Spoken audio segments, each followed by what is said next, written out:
So Liz, welcome. I invited you. We met on a networking, I believe, maybe a networking chat, was it? But haven't actually even spoken to each other in depth before today. So I'll just explain who I am briefly. So I'm Amanda from the Art of Healing.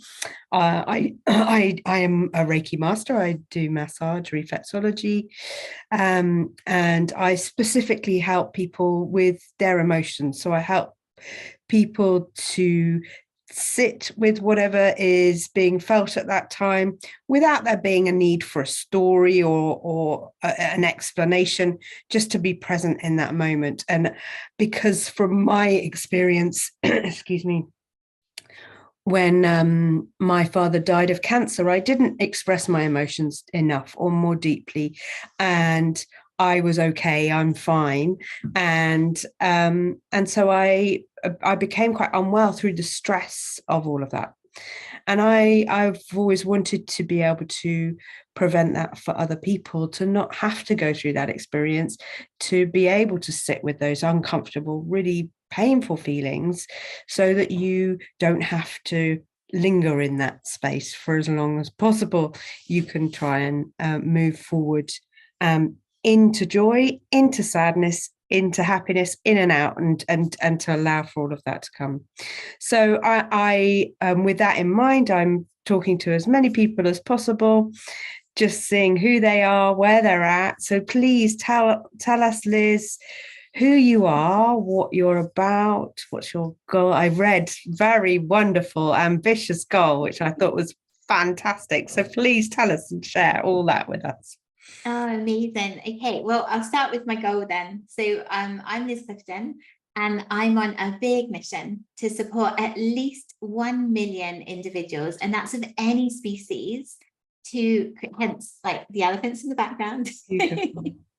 To create the clear, calm, connected confidence to choose to be themselves with anyone, anywhere, at any time, and to take that moment of daily self-care, self-love, self-acceptance, so fits with what you're doing beautifully, because from sitting in that emotion, from actually asking yourself, what do I feel right this second? So I'm founder of Take Three for You and Family Dog Connection.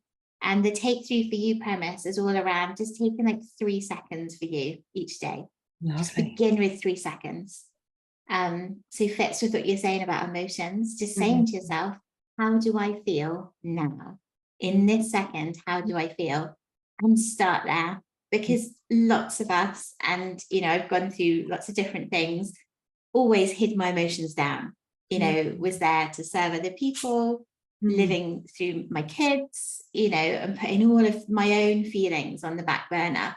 So I know what you mean, and when I did I then went and did like a lot of deep work for myself, and I felt literally all those emotions just, and I literally stood up like 2 inches taller. My husband he'd never seen me so, I mean, I'm short, but he'd never seen me so tall.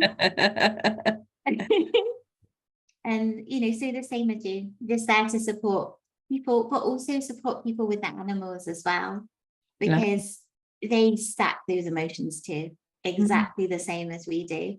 And through rehabilitating our first like Romanian street dog, I was rehabilitating myself. So at that point, I had no self-trust in people. She had no trust in people at all. No self-confidence. I'd gone through a really tricky divorce and like child custody stuff. And so we were rebuilding each other. And through that connection, family dog connection came. And then the Take Three for You, just starting really tiny. Because with her to begin with, she was so scared of people that it would literally be just a few seconds. You'd be in her room just a few seconds, and then you'd come back out. And it's the same, when we're connecting back to ourselves, begin tiny. Tiny is fine. It's that little tiny one step. Yeah. That sounds wonderfully gentle. Really beautiful.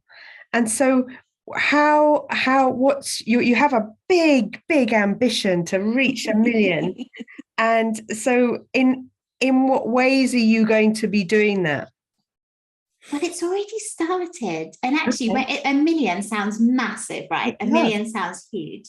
But when you think, so say for example, I did a few summits over like the last month, and I had like 1,000 people come to my site. So Wow. I'm like, wait, that's 1,000 people. So if they just took that 3 seconds, say they just took that 3 second practice and they use that to become calmer themselves, and maybe someone notices they're getting calmer. What are you doing that's different? And so it ripples out. Mm. So whilst I do believe that probably I will be in front of a million people over the space of time, I think actually you get to the million way quicker because you're supporting someone else, you're mentoring someone else, they're going ahead, that's rippling out into all their family, into all their connections, into all their clients. And so it's not that many people you directly have to speak to hit that million anyway. I'm like, it Yeah. should probably be bigger. Yeah. Absolutely. Absolutely. Yeah. And so a little about you and your story. What brought you into what and what is your background in terms of what modalities do you use, etc.? Yeah, so I came to Reiki many years ago. My eldest will be 21 this year, and it was when she was a little baby. And I was very lucky. My dad was an accountant, and he's had some lovely clients, sort of within health and wellness. So I was really lucky. I was exposed to facials, to aromatherapy, to massage, to reflexology, and then to Reiki, like really quite young. So that was supporting me through my teenage years. Fabulous. So I did my Reiki training, to master level when she was little. So we're going back, I don't know, like 18, 19 years ago, something like that. And I remember my Reiki master saying, your life will change. And I was like, okay. And you're like, yeah, well, whatever, I'm sure, something will be different.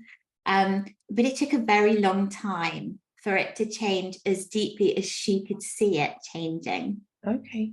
I was then in like a really long, like 15-year dysfunctional relationship, where I put all of my feelings, all of myself just got hidden in a little box. And we were talking briefly about like boxing in and rules and things. I boxed myself in. And mainly because I made this really weird promise. My fiance's dad passed away on the night of our engagement party. And I didn't actually want to marry him already. I didn't really want to marry him. I felt it was boxing. But I made this promise to his father who had passed away. I would always look after him. And I stuck to it. Right. Really peculiar promise to have made, but it gave me 3 beautiful girls. So, it's amazing to have them in the world. But you get to be really mindful of what you're saying to yourself, your self-talk, because I boxed myself in. And even on the morning of my wedding, like a couple of years later, I said to my dad, I don't want to. And he said, but everyone's here. We've got to go ahead now.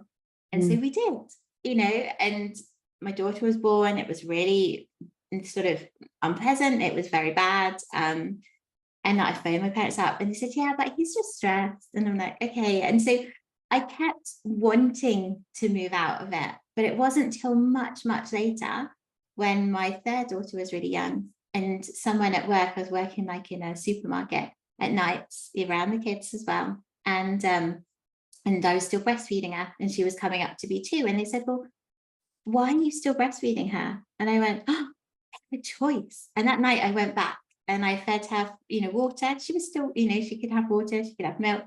And I fed her that because she was staying up till like 12:30, 1 in the morning when I finished my shift for me to feed her, for her to go to sleep.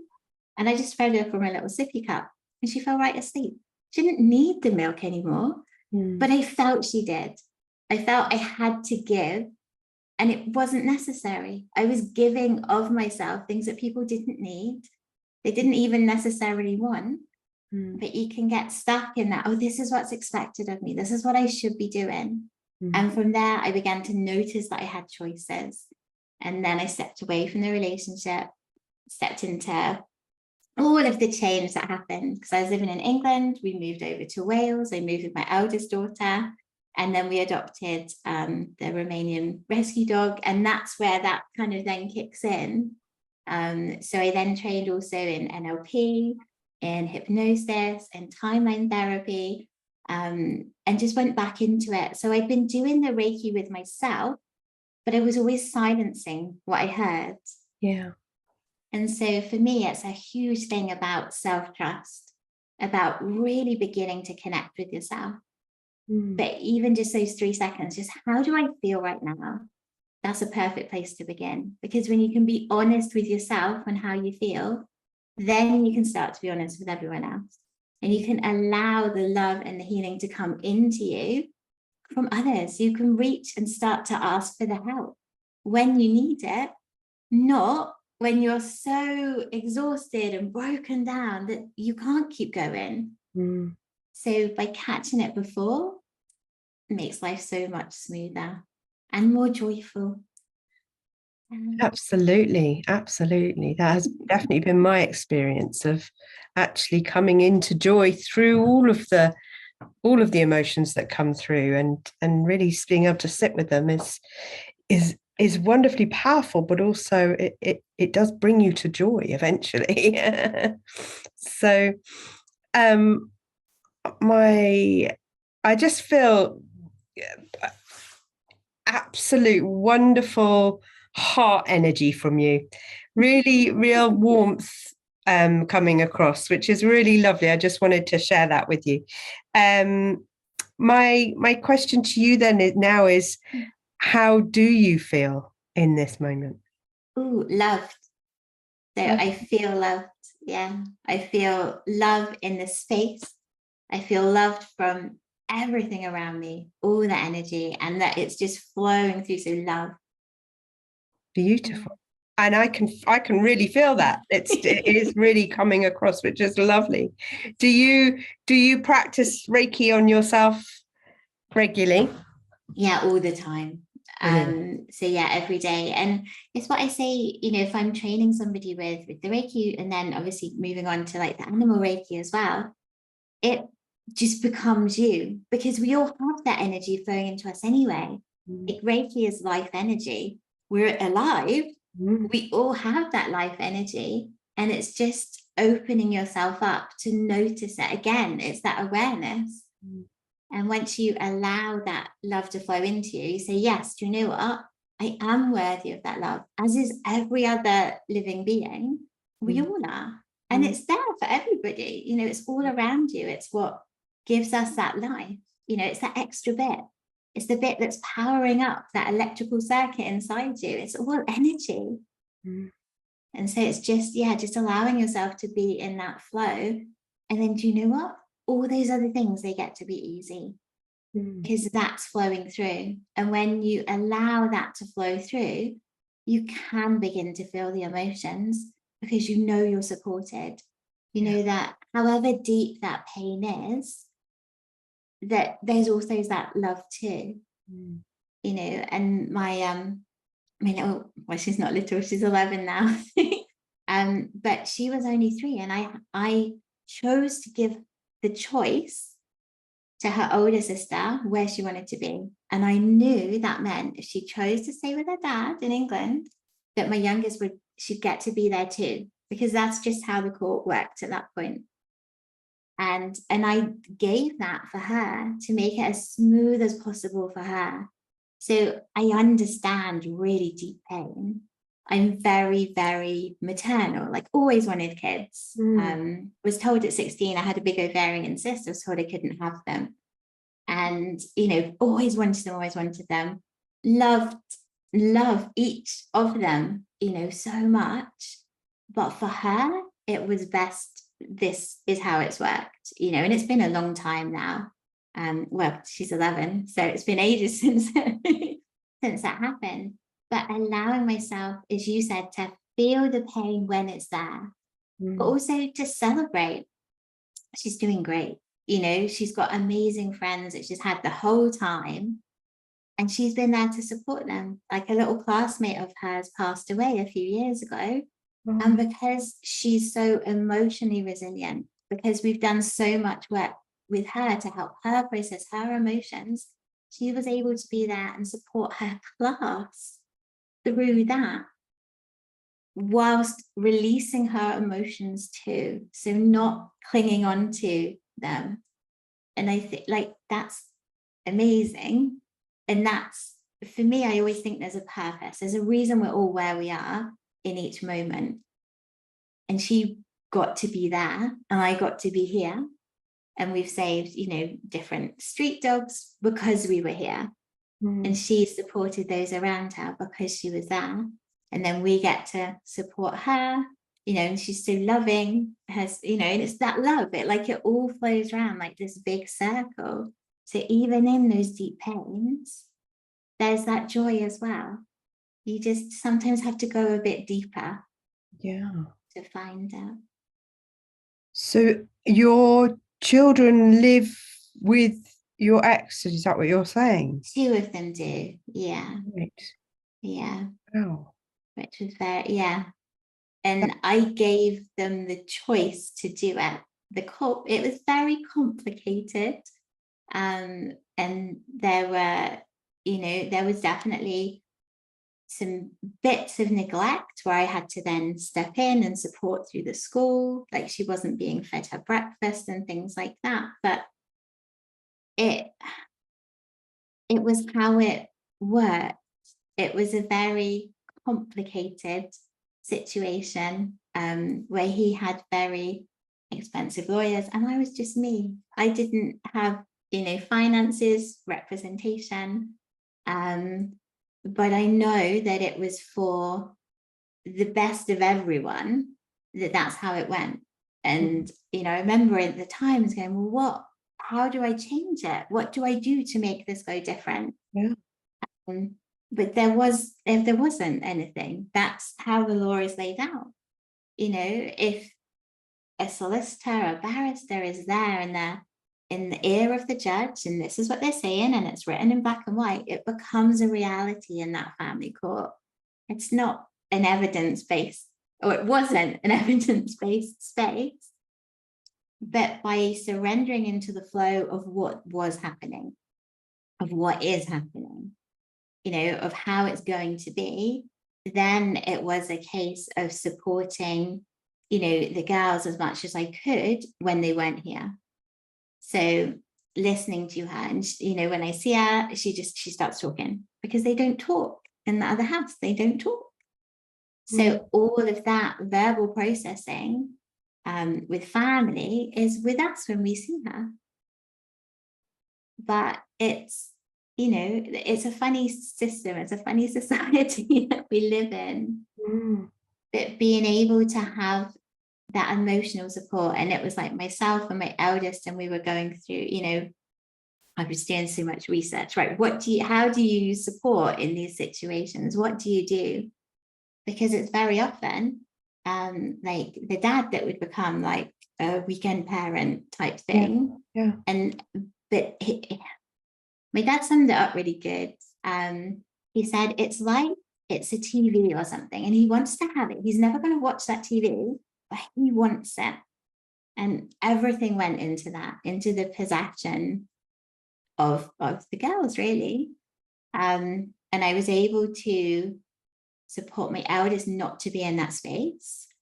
But, my middle daughter, she chose to be there.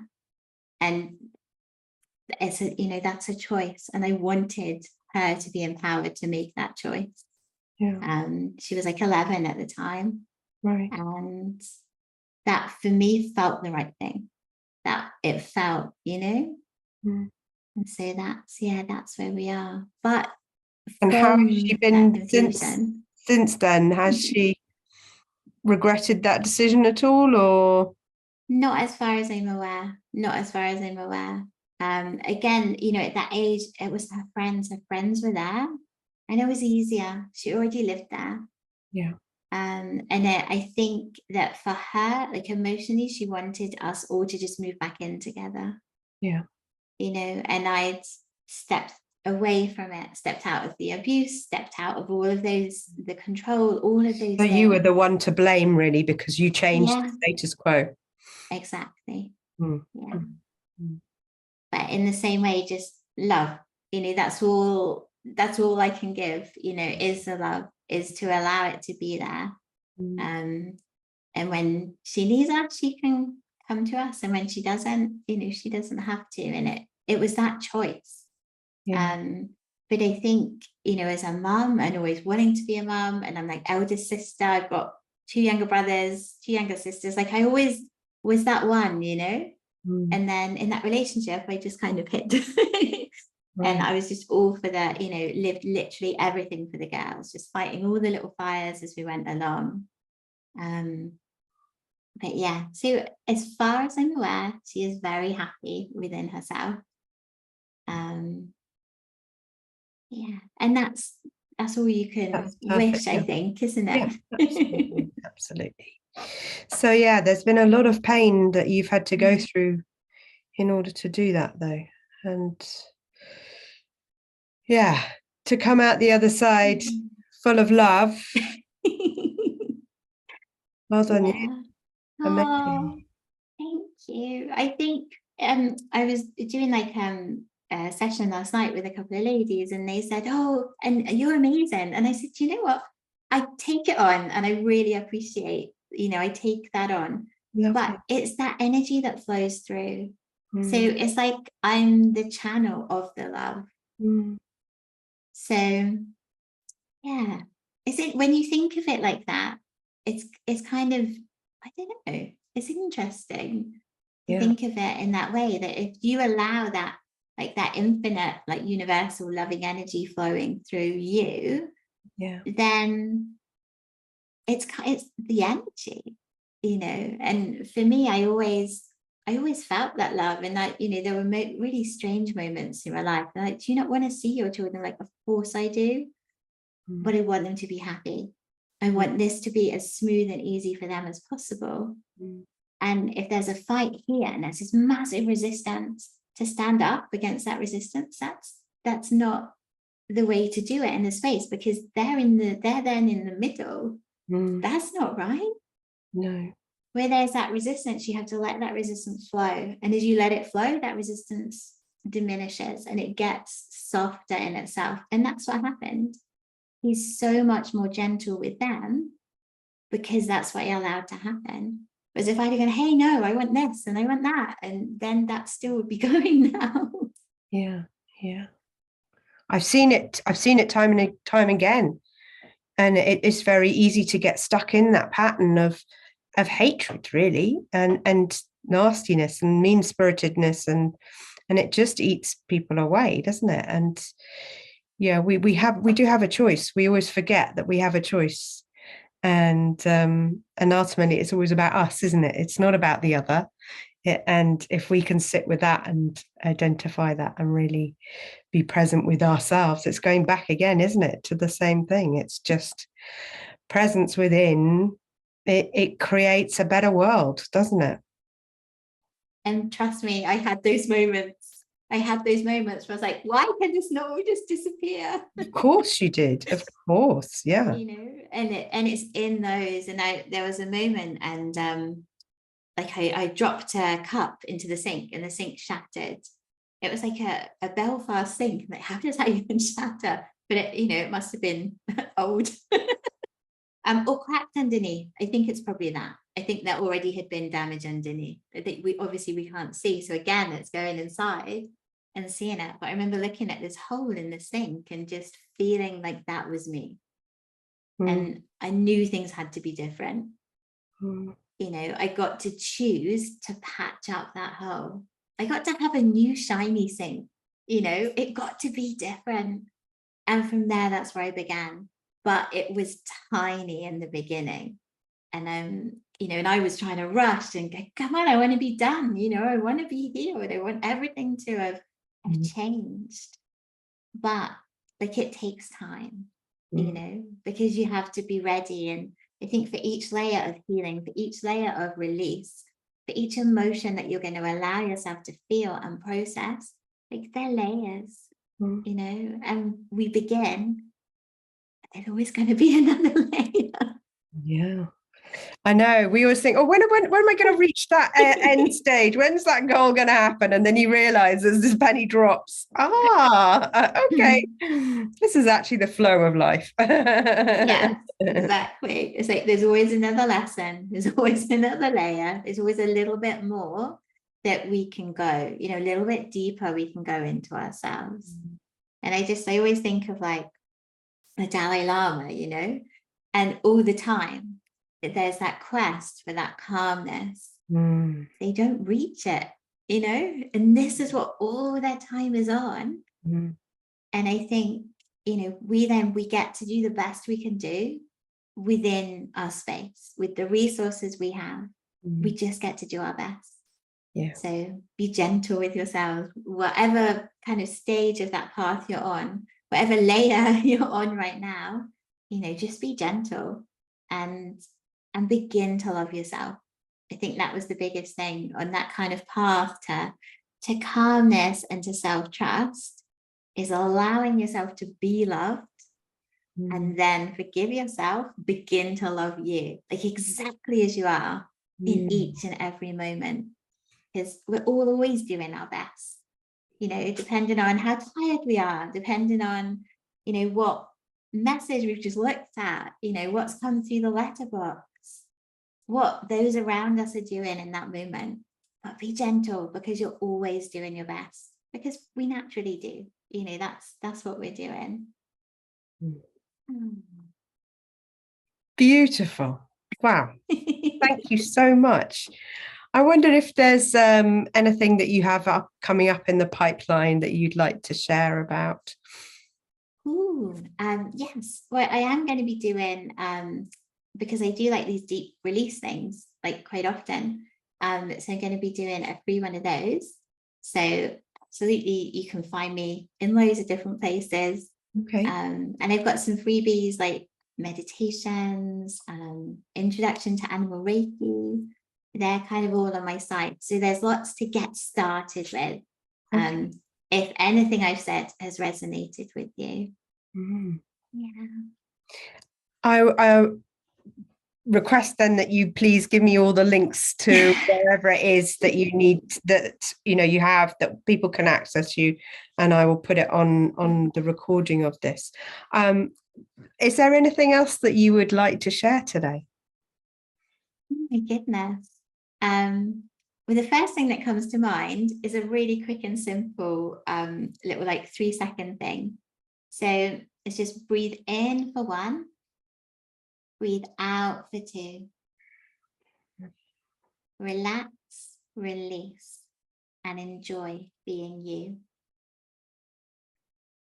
And it's so short and it's so simple. And the first bit just takes you that 3 seconds, but it naturally helps calm you. It naturally brings you back into that, hey, what am I feeling in this moment?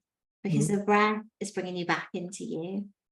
The longer out breath is helping you naturally calm, naturally lower your heart rate. So if you only have a couple of seconds today, like try one of those things, you know, just check in with yourself. How do I feel in this moment? Or just try that little tiny breathing. Breathe in for 1, breathe out for 2. Relax, release, enjoy being you. Or connect to you. Like you can infill that last bit however you like. But it's just those tiny, tiny moments. And wherever you are on your path, on your journey, you know, that can support just taking that tiny moment away just for you, because you're absolutely worth it exactly as you are. Beautiful. Thank you so much for sharing that. Thank you. And I hope at least 1 million people get to access that. At the very least, get to access that. Because, yeah, as you're talking, I think, oh, there are so many times in our minds that we can go to self-attack, judgment, criticism, all, you know, in the most mundane of everyday life, we can judge ourselves. And so if we're bringing it back in just for a moment, just for that moment every day, maybe that little switch might help to stop some of that and or accept and acknowledge that and laugh it off maybe. Great. Yeah, I think a smile, a yawn, a laugh, they're also releasing. You know, and if you look around at like all the animals, you know, anywhere in nature or in your home, that's what they do. For them to release, for them to emotionally process and feel what they're feeling, they do shake it off. You know, they do yawn. They do, you know, it's like a smile because it's that change of, you know, the facial muscles. And it really works. Yeah. So, you know, just try some of these tiny things, because that might just be what sets you on that awareness of your next choice. Because, you know, like we said in, you know, in the chat, you get a choice. This really, really is your choice. Yeah. Yeah. So take it. Beautiful. Thank you. You've got such a lovely warmth about you. I really, and I love, don't you love that the universe puts us together just randomly, not knowing a thing? And I love that. It's always right, isn't it? I just love how it comes together so perfectly. So I really, really appreciate you coming along today and sharing your beautiful warmth and beautiful love. It's just wonderful, really wonderful. And if you can send me your links, I'll put them in on the post so that everybody can see and access what you do. Wonderful. I will. Thank you so much for inviting me into your space. Really appreciate Very, that. very welcome.